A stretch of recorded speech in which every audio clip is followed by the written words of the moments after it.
Papo com o Anjo. Olá pessoal, bem-vindo a mais um podcast Papo com o Anjo, esse podcast que faz parte integrante do programa O Anjo Investidor. Você já sabe, toda segunda-feira aqui um episódio inédito do Papo com o Anjo. E como você já está acostumado, no papo aqui é sobre dinheiro, negócios, mentalidade, pessoas, gente, que é o melhor investimento é investir em gente, né? Você já sabe disso. E trago sempre uma pessoa que eu admiro, um amigo, uma pessoa que eu respeito. E hoje não é diferente, trouxemos aqui um cara que tem milhões de pessoas que seguem os seus ensinamentos, tem milhões de seguidores em todos os canais da internet e que tem uma empresa gigantesca de treinamento, de capacitação de pessoas, mas ele vai falar sobre isso. Eu sou fã. Então, senhoras e senhores, com vocês, Paulo Vieira. Meu amigo, prazer estar aqui, uma honra, um privilégio estar com vocês. Muito bem, Paulo, que bacana. Paulo, me fala uma coisa, na vida você já teve aquele momento desesperador que você disse assim, caramba, tô numa enrascada, assim, eu tô falando financeiramente falando, você já teve essa situação? Porque eu já tive. Meu amigo, eu vivi por 13 anos dessa maneira, 13 anos da minha vida. 13 anos, limitado, privado, ao ponto de não ter dinheiro para comprar comida para um cachorro, morar de favor na casa de familiares, abrir a geladeira e ter arroz, ovo e ketchup.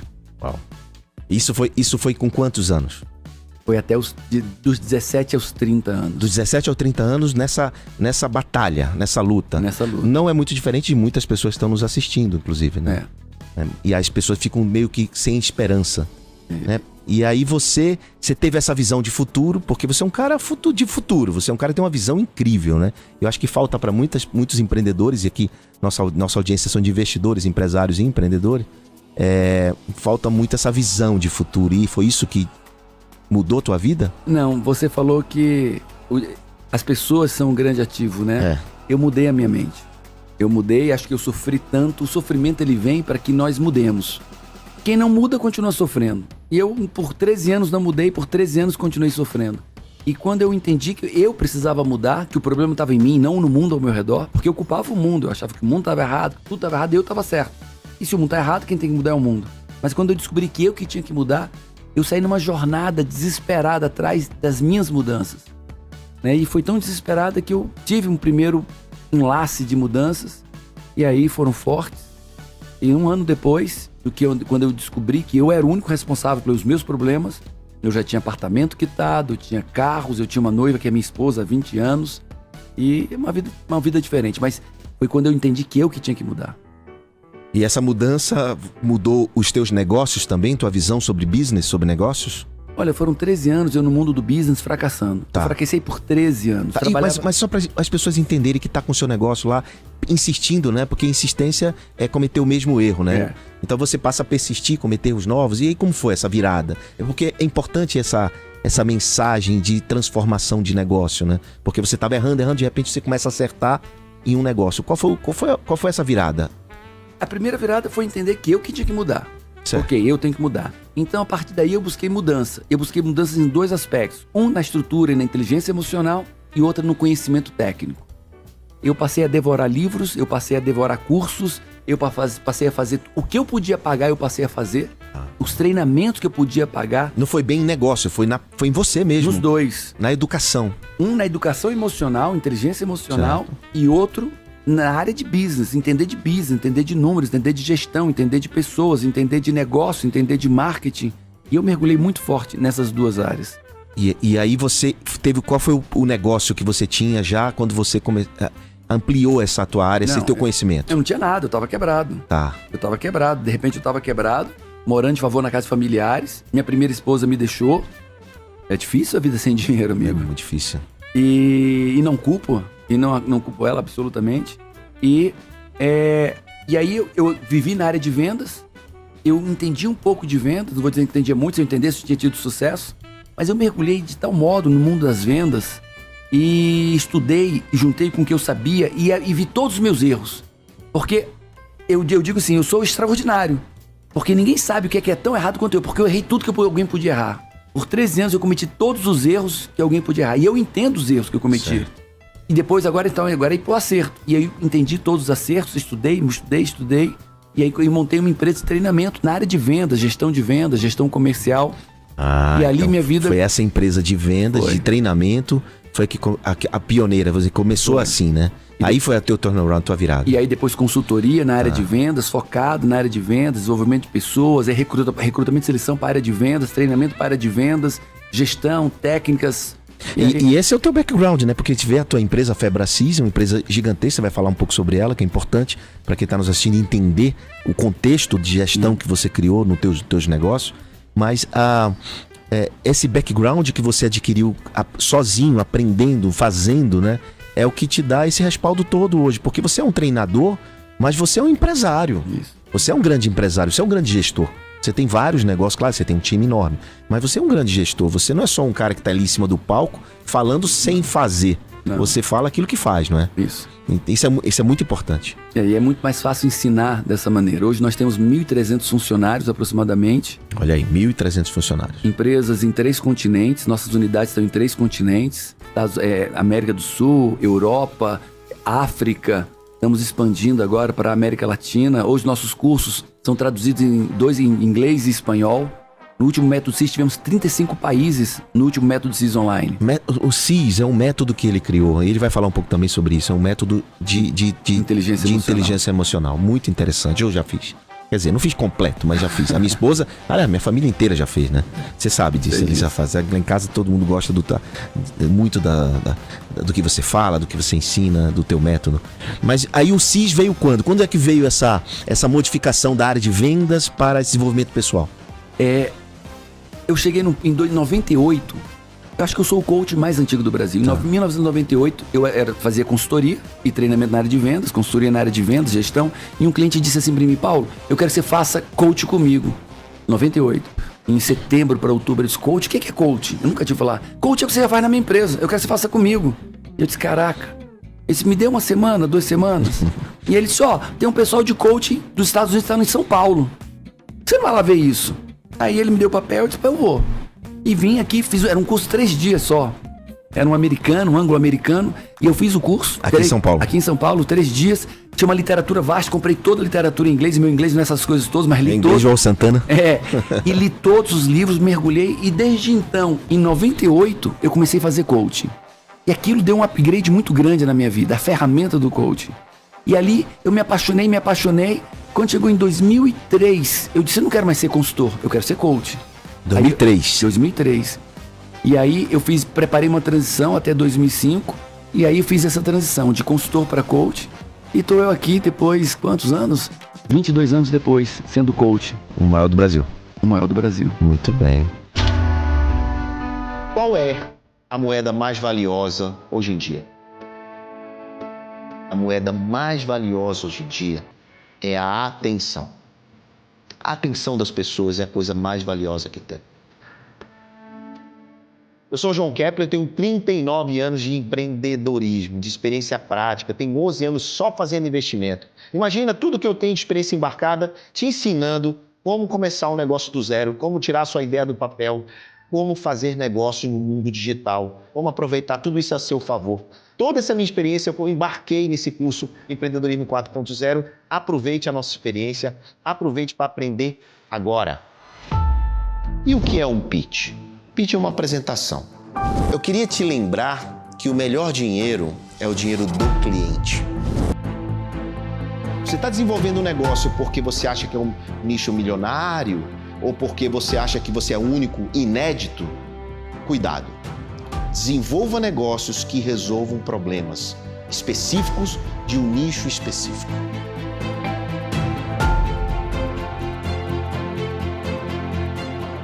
Enfim, vamos falar sobre tudo o que você precisa saber para manter ou ter um negócio hoje nesse mundo digital.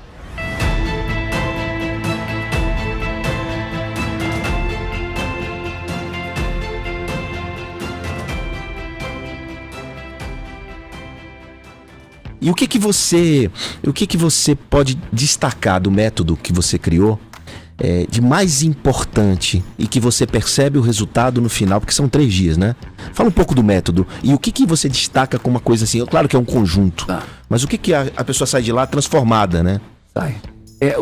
Qual é o nosso diferencial? Você vai ver pessoas dizendo assim, ó, você tem que fazer isso, você tem que fazer aquilo, você tem que fazer aquilo. Legal, e tem mesmo. Mas a pessoa só faz o que ela tem uma estrutura emocional suficiente para fazer.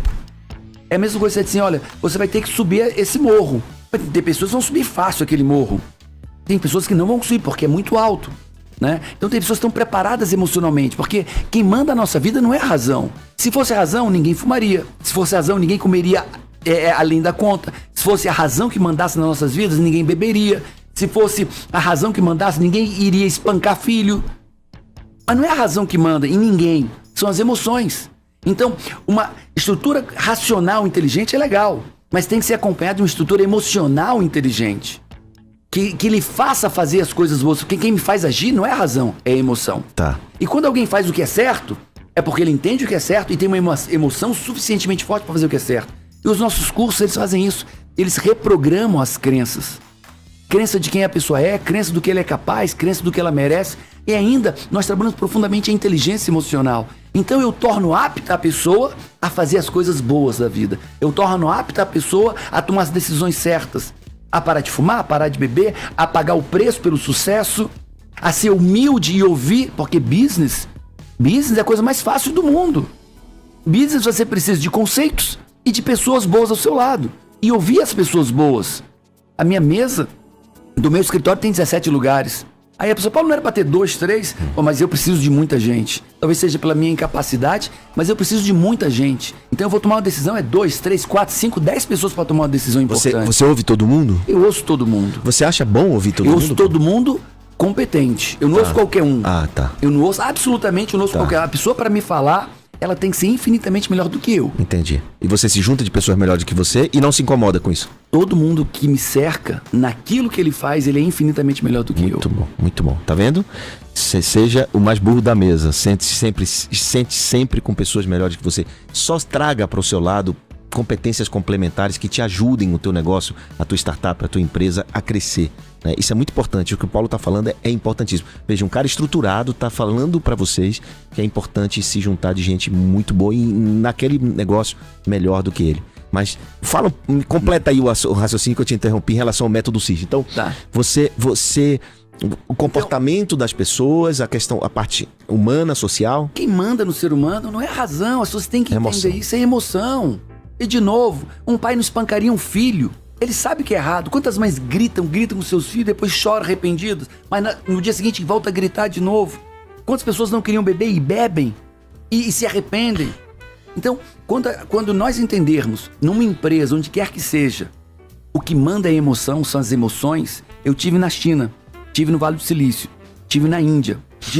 De maio do ano passado até janeiro desse ano, eu tive nesses 3 locais. Sempre em centros de tecnologia, de startups e tal. E eu perguntei, o que vocês precisam aqui? Boas ideias? Aí um deles riu e olhou as ideias, essa ideia aqui não vale nada. Aí um amigo meu que estava lá, um aluno meu que estava lá nessa expedição, eu disse, como não? Eu tenho uma ideia de lixo, compostagem e tal, isso vai mudar o mundo. O cara olhou assim, mas não. E aí eu perguntei, você daria quanto por essa ideia? Nada. Eu disse, por quê? Ele abriu o computador, tinha mais de 1.500 ideias no arquivo. E eu disse, então o que é que vale para vocês? Aí o cara olhou nos meus olhos e disse, inteligência emocional, que vai fazer uma pessoa ser capaz de botar essa ideia em prática.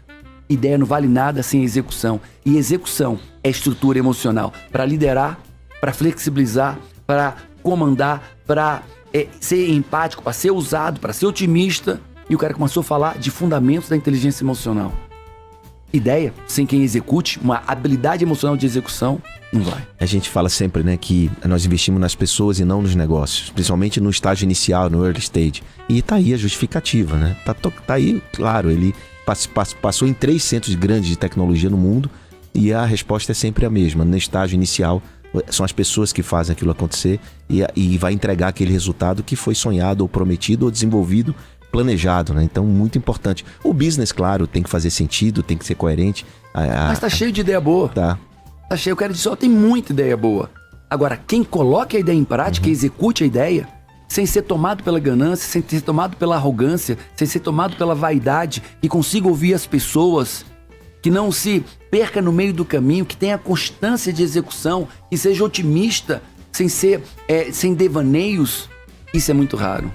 E aí, essa você trabalha esse lado durante o final de semana inteiro no método e depois no final, o que acontece com essa pessoa? Mudança de toda a ordem, de todo tipo, de toda a intensidade. Existe um falso paradigma que diz assim, mudanças acontecem ao longo do tempo. Antes era assim, mudança não acontece. Filho de peixe, peixinho é. Passou. Hoje as pessoas que sabem que mudança acontece ao longo do tempo. Que também não é a verdade absoluta. Nós sabemos que pessoas mudam imediatamente. Pessoas que sofreram um acidente mudaram imediatamente. Pessoas que tiveram câncer se tornaram pessoas muito melhores. Pessoas que tiveram perdas. Um impacto emocional gera mudanças necessariamente. E nós aprendemos a conduzir esse impacto emocional.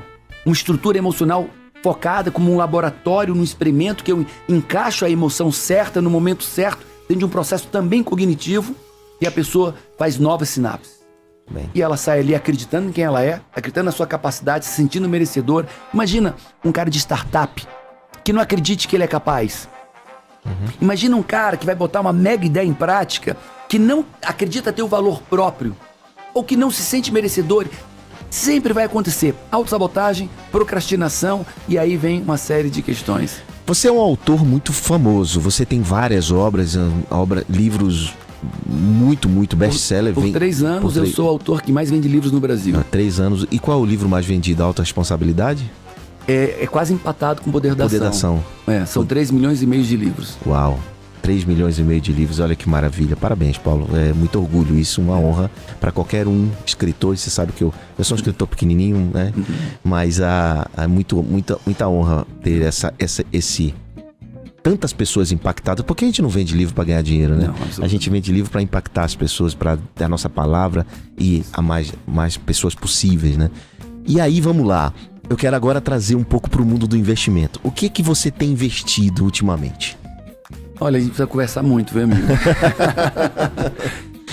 Eu invisto renda fixa, renda variável, e nesse último momento... Você tem renda passiva, ou seja, você investe para ter dividendos, você tem renda...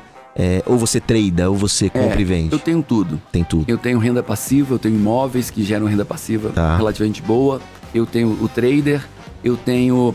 E aí vai. Invisto em muitos imóveis, invisto em loteamentos grandes, invisto nisso. Invisto em ações, algumas ações são minhas, aquelas que eu tenho no coração. Eu tenho 8 empresas que eu cultivo essas empresas. Você buy hold, né? Guarda lá e fica lá, né? Tá lá, já tem anos que eu vejo elas crescendo agora, nessa crise agora. Você se sente parte, né? Eu me sinto como se fosse dono. Dono, né? E aí nessa crise mesmo que teve agora... É essa sensação que tem que ter. Sobre isso mesmo, quando a gente gosta de uma ação, a gente tem que ser apaixonado por ela, reclamar, mandar e-mail, né? Isso aí. Trabalhar, olhar a gestão, olhar relatório. Eu tô sempre vendo a DRE dela, tô sempre... não vou dizer questionando, mas eu digo, olha, mando lá uns e-mails, às vezes um pouco abusados. E agora, nessa crise, as ações eram empresas muito boas, caíram, e eu tripliquei a minha presença nessas 8 empresas, ganhei muito dinheiro, né? Então você tem 8 empresas onde você também investe nelas. Né? Você tem renda delas, mas também investe nelas. Você reinveste o dinheiro delas. E tem algum ativo criptomoeda, alguma coisa? Eu tenho 2%.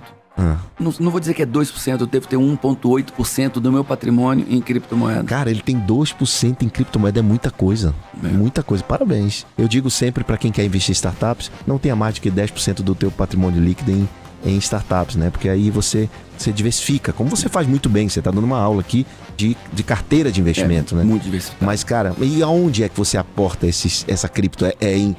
Numa ferramenta mundial, local? Mundial. Tá. Mundial. Legal. Então aí você fica tradando ou você buy hold também? Buy hold. Tá. Eu pego todo mês 1,5%, 1%. Aí teve meses que eu não botei nada, meses que eu botei um pouco mais.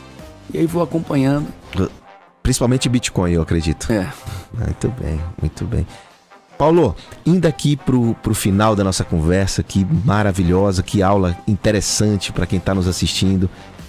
E para que você vê que você é um empresário, está nos vendo, ou seja, um cara que hoje é um sucesso, mas passou 13 anos tentando e lutando para sair de um problema, e ele só saiu depois que parei de lutar. Parou de lutar e destravou, né? Destravou a mente, né? E olhou a coisa de uma perspectiva muito maior das possibilidades, e entendeu que a educação era uma ferramenta importantíssima, e trabalhar seu próprio autoconhecimento, é essa a palavra? Autoconhecimento? É reprogramação de quem eu era mesmo. Porque não é apenas me conhecer, é reprogramar quem eu era. Uma renovação da mente completa. Você resetou o chip. Literalmente. Caramba. Falar uma coisa no meu coração. De vez em quando chega alguém pra mim assim, vou botar uma empresa, aí comemora, tá feliz, Paulo? Eu disse, não. Ela disse, mas você não tá feliz, eu vou botar uma empresa, botar um negócio? Não. Ela disse, por quê? Porque você não tem a menor competência pra isso. Aí eu pergunto pra essa pessoa assim, você andaria numa moto, Kawasaki, 1.100 cilindradas? Claro que não, nunca pilotei. E por que você vai pilotar um negócio se você não tá preparado? Eu tenho dito para as pessoas, se prepare. Se chegue do lado de quem sabe fazer o negócio, de quem vai lhe mostrar o caminho, de quem vai lhe educar. Porque um negócio também é uma educação, é uma filosofia, maneira de pensar, se comportar. Então, olhe para um João Kepler. Ele vai te direcionar. Agora, você botar um negócio sozinho e achar que vai ter sucesso, é a mesma coisa que pilotar uma Kawasaki 1.100 cilindradas e achar que não vai cair. Então, o que você está dizendo é que todos nós deveríamos ter um mentor. Todos. Um mentor que direcionasse, não só lhe oriente caminhos, mas lhe oriente a preparação e a educação. É esse caminho, é isso que você tem que aprender, é isso que você tem que entender. Essa é uma fonte boa de conhecimento. É o cara que te faz as perguntas que você mesmo pode encontrar as respostas também. E a base do coach é fazer perguntas, né? Fazer a pergunta profunda que a pessoa vai ter que mergulhar para encontrar a resposta. Ela não vai encontrar essa resposta na superfície. Ela vai ter que mergulhar. Eu lidero meus diretores, gestores com perguntas hoje. Eu sento, mando perguntas para eles bem profundas. Meu amigo, te vira para responder. Até porque eu não tenho resposta. Quem tem resposta é quem tá lá. Tá entendendo? Eu mando perguntas, eles vão ter que responder. E depois cria um plano de ação a partir disso. Me fala uma coisa, no mundo, agora você tá muito digital, né? A gente tá aqui passando pela pandemia e tá terminando. E você, como é que a pessoa faz, que tá em São Paulo, como é que ela pode acessar isso? Como é que ela acessa os teus conteúdos, além das redes sociais? Paulo V Coach, né? No Instagram. No Instagram, no YouTube e tal, mas como é que ela faz para acessar um treinamento? Olha, é muito simples, entra no site. No site? No site metodocis.com.br, vai ter lá. Entra no Instagram, entra no YouTube. E eu digo mais, olha, você não precisa comprar meus cursos, tá entendendo? Vai no YouTube, se certifica que eu tenho um conteúdo de qualidade. Entendi. Vê se você tá impactado com o que você vai ver no YouTube. Não compre, não. Filtre. Primeiro cheque. Isso atende os meus objetivos. Primeiro tem um objetivo na vida, porque se preparar sem saber pro quê, não adianta. O que você quer pra sua vida? E vai lá no meu YouTube, vai no meu Instagram. Antes de pagar, comprar meus cursos, veja se isso muda a tua vida, vê se tem a agregar, vê se tem conteúdo técnico, emocional que vai te fazer diferença. Viu que tem? Então, aí sim. Agora, mergulha. Se você tá seguro disso, mergulha. Faça valer cada centavo que você investiu, né? E a responsabilidade é sua. Nós temos aqui uma mensagem para você, importante, eu e todos os empreendedores que estão nos assistindo, que é para te dizer o seguinte: nós queremos você investindo mais em startups. Por isso que eu preciso conversar com você, amigo. Querendo você, skin in the game. Imagina um cara como você, com o conhecimento que você tem, investindo nesses empreendedores, no sonho dos outros, mas gente competente. O Brasil tem grandes empreendedores, tem grandes negócios, e que possa, com teu apoio, fazendo o smart money, que é o dinheiro inteligente, né? Que é não só o dinheiro, mas também a mentoria, né? E o apoio. Eu sei que você não tem muito tempo, mas fazer isso em grupo, talvez, criar um grupo. A gente precisa muito de você, Paulo, investindo em startups, acreditando nesses jovens brasileiros, porque nós somos uma alternativa para o desenvolvimento econômico do Brasil. Tenho certeza disso. O empreendedorismo e o empreendedorismo tecnológico hoje é o que eu acredito que vai salvar o Brasil. O empreendedorismo e o empreendedorismo tecnológico. Eu estou seguro disso, ciente disso. Amigo, tudo que eu faço com pessoas infinitamente melhores do que eu. E você é uma pessoa infinitamente melhor do que eu nesse ramo. Então eu quero estar com você de verdade, estou publicamente aqui falando. Olha aí, ó. Eu quero conversar com você, para a gente estreitar isso, para você me orientar, para que eu skin on the game e com a chance, que eu sei que tem risco, sempre vai ter, mas com a probabilidade grande de entrar no lugar certo e causar impacto. Muito bem. Senhoras e senhores, esse foi Paulo Vieira. Valeu, até o próximo episódio. Papo com o Anjo.